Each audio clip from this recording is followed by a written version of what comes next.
आठवां प्रश्न इस व्याख्याता भर्ती परीक्षा 2018 की परीक्षा से जो 14 दिसंबर 2020 को परीक्षा आयोजित हुई, उसका आठवां प्रश्न माध्यमिक शिक्षा बोर्ड राजस्थान अजमेर के संगठनात्मक ढांचे से जुड़ा है। और यह प्रश्न है कि राज्य सरकार द्वारा नामित सदस्यों की संख्या कितनी होती है, नामित सदस्य। और सवाल यह है यहां पर कि जब नामित सदस्यों की संख्या कितनी होती है, इसका दूसरा अभिप्राय यह भी होगा कि कुछ और प्रकार के भी सदस्य होंगे।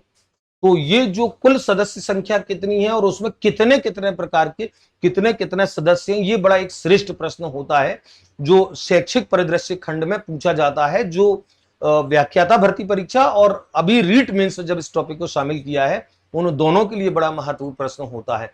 तो पूरा बीएसईआर जो मैंने पढ़ाया है, उस पूरे बीएसईआर में विस्तार से मैंने इस पे आपसे चर्चा की है और संगठनात्मक ढांचे को और प्रशासनिक ढांचे को भी मैंने वहां विस्तार से समझा है कि कितने कितने सदस्य कौन कौन से होते हैं। तो हम जब बोर्ड के संगठनात्मक ढांचे की बात करते हैं तो जो कुल सदस्य संख्या 36 जो है, जिसे बाद में राज्यपाल द्वारा 5 सदस्य बढ़ाए जाने के बाद 41 कर दिया गया, तो सदस्य संख्या 36 में अध्यक्ष जो होता है, तो अध्यक्ष तो 1 होगा। पदेन सदस्य जो है, पदेन सदस्य वो 7 हैं। निर्वाचित सदस्य 7 हैं। और मनोनीत और या नाम निर्दिष्ट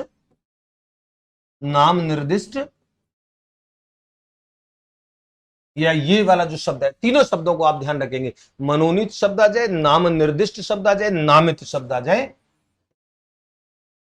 ये आपके 17 हैं।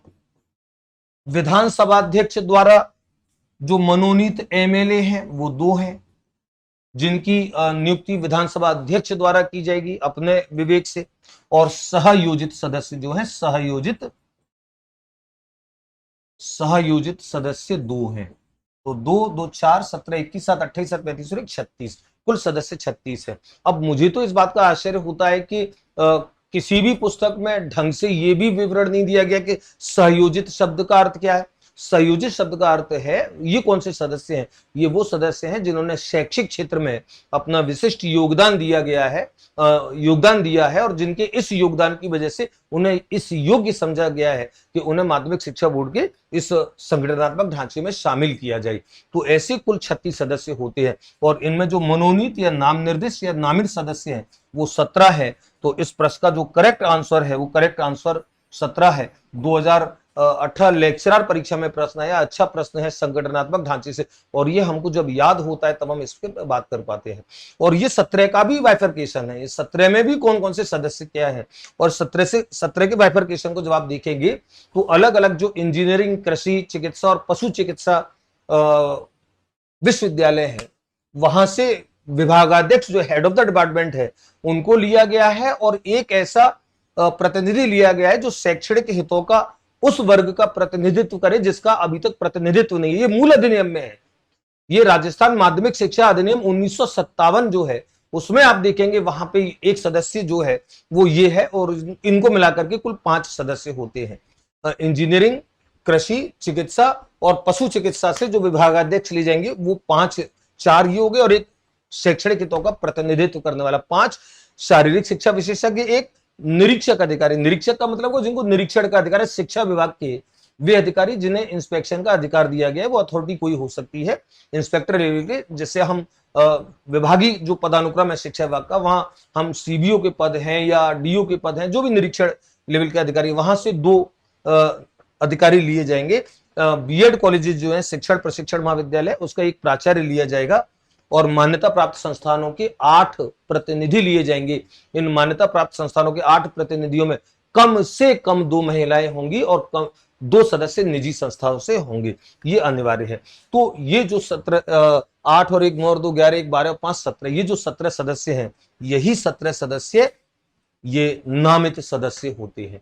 तो संगठनात्मक ढांचा और प्रशासनिक ढांचा, पूरे बीएसईआर की कार्यप्रणाली, ये सब हमारी समझने की बड़ी इंपॉर्टेंट बात है। बहुत अच्छे फैक्चुअल प्रश्न बनते हैं और मैं बहुत अच्छे विस्तार से मैंने इस पे चर्चा की है आपके बीएसईआर वाले खंड पे, जहां आपकी समझ बड़ी श्रेष्ठ बनेगी। और एक बार वीडियो जब आप देख लेते हैं, अच्छे से सुन लेते हैं, उसके बाद फिर आपको याद है, शायद मेरे पढ़ाने की शैली इस प्रकार की है कि जो अधिकांश बच्चे, मुझे तो पता नहीं होता है, बाकी अधिकांश बच्चे इस बात को बोलते हैं कि सर एक बार सुन लेने के बाद इतना याद हो जाए। और यही मेथड्स में मेरे हुआ, जो रीट में इतने मेथड्स जो आए, 100% मेथड्स आए। तो मैनेजमेंट के कोर्स में बहुत ज्यादा मेहनत की है। मुझे तो आश्चर्य इस बात का है कि मैं जब प्रश्न बड़े अंदर से मैं प्रश्न बना रहा था, तो राजस्थान माध्यमिक शिक्षा अधिनियम की एक धारा राज्य सरकार को यह अधिकार देती है कि वो बोर्ड को भंग कर सकता है, बोर्ड को अधिकांत कर सकता है।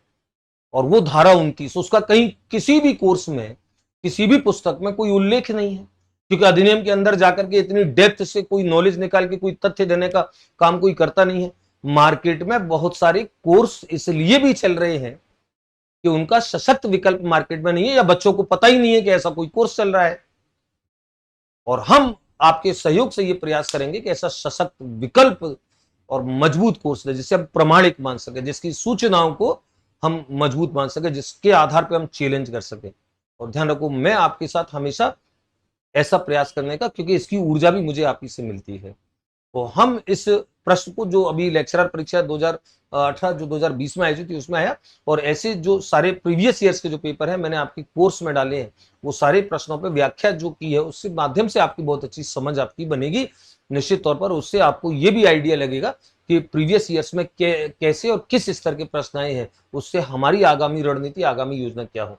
और यही आपके लेक्चरर परीक्षा में आपका सिलेक्शन कराएगी, और यही आपका तृतीय श्रेणी अध्यापक जो है उसमें आपका सिलेक्शन कराएगी। इस बात को मैं दृढ़ता के साथ बोलता हूं, क्योंकि ये दृढ़ता, ये आत्मविश्वास ईमानदारी से मेहनत करने के उपरांत आता है, आपकी दुआओं से आता है, किसी दम से नहीं आता है।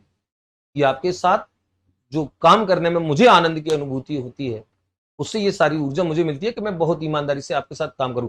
और ये बात मैंने पहले भी बोली थी कि जब मकान बनाने का और घर बनाने का काम किया जाता है तो घर बनाना अच्छा माना जाता है, क्योंकि घर के बनाने में दिल के जज्बात जुड़े होते हैं, दिल की भावनाएं जुड़ी होती है। और मैं अपने विद्यार्थियों के साथ इसी एक भाव से काम करता हूं कि वो सफल हों, और उनकी सफलता की सूचना जब मुझ तक आती है, बच्चे सूचित करते हैं कि सर आपके मैटर की वजह से सिलेक्शन हुआ। अभी जैसे रीट में